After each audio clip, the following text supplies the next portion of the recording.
Let's get into some of those headlines from across the state of Texas this Christmas Eve. NTSB investigators are getting a close look at the wreckage from a medical flight from Mexico that crashed in the Galveston Bay.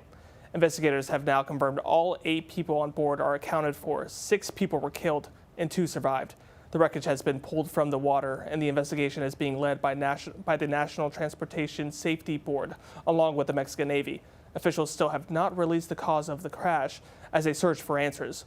Marcelina Benito spoke to a veteran commercial pilot about what may have gone wrong. I spoke to pilot Robert Katz. He has over 44 years flying experience. He says the public flight aware data tells us this flight was well off its glide path. It should have been at 200 feet right around here. Instead, it ended up in the water half a mile from the end of that runway.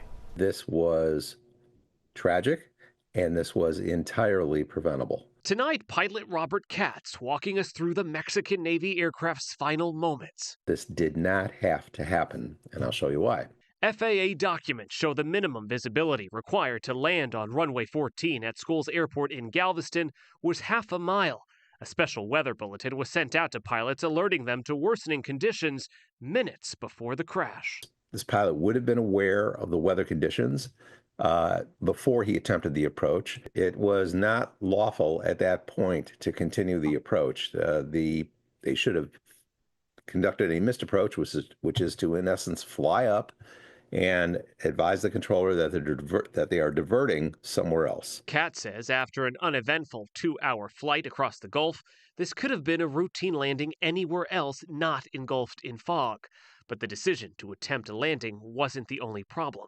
Katz says the flight logs show evidence the pilot dipped the plane too low too soon, likely aiming to spot a visual landmark earlier in dense fog. That's just a very common mistake that pilots make, is we're so used to wanting the confidence that comes from seeing something instead of flying in the blind. We know we're approaching the surface of the earth.